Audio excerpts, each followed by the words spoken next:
नमस्कार,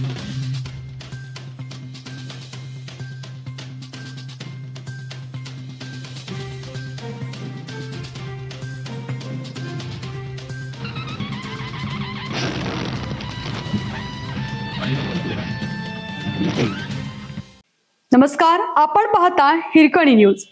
हिरकणी न्यूज प्रत्येक क्षण ताज्या घडामोडी आणि महत्त्वाच्या प्रत्येक बातमीसाठी नेहमी तत्पर. मोबाईल शॉपीसह बेकरी फोडली.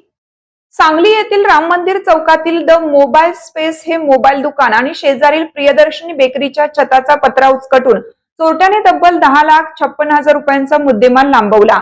ही घटना बुधवारी सकाळी उघडकीस आली. घटनेची माहिती मिळताच विश्रामबाग पोलिसांनी तत्परता दाखवत संशयित चोरट्याला ताब्यात घेतला आहे. नंदकुमार उत्तम भोसले राहणार सांगली यांनी या प्रकरणी विश्रामबाग पोलीस ठाण्यात फिर्याद दिली आहे. राम मंदिर चौकातील परिवार बेकरी शेजारी नंदकुमार भोसले यांचे द मोबाईल स्पेस नावाचे दुकान आहे. मंगळवार रात्री नेहमीप्रमाणे दुकान बंद करून ते घरी गेले होते.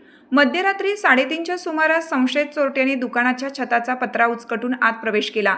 दुकानातील ब्रँडेड कंपनीचे 10,50,000 रुपये किमतीचे 17 मोबाईल आणि पुरावा नष्ट करण्याच्या हेतूने सीसीटीव्हीचा DVR चोरून नेला.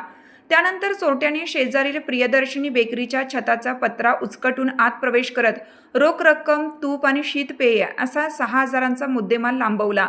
बुधवारी सकाळी 10च्या सुमारास कामगार दुकान उघडण्यासाठी आले असता हा चोरीचा प्रकार निदर्शनास आला. घटनेची माहिती मिळताच विश्रामबाग पोलीस ठाण्याचे निरीक्षक सुधीर भालेराव यांच्यासह गुन्हे प्रकटीकरण शाखेचे पथक घटनास्थळी दाखल झाले. पोलिसांनी पंचनामा करून गोपनीय माहितीच्या आधारे संशयिताला सांगलीतून ताब्यात घेतले. त्याच्याकडून चोरीचा मुद्देमाल जप्त करण्याची प्रक्रिया सुरू होती.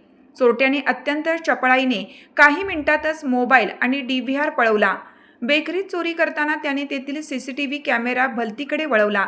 तसेच बेकरीतच बसून शीतपेय पेल्याचे फुटेज समोर आला आहे. ताब्यात घेतलेल्या संशयिताकडून आणखीन काही चोऱ्या उघडकीस येण्याची शक्यता वर्तवली आहे.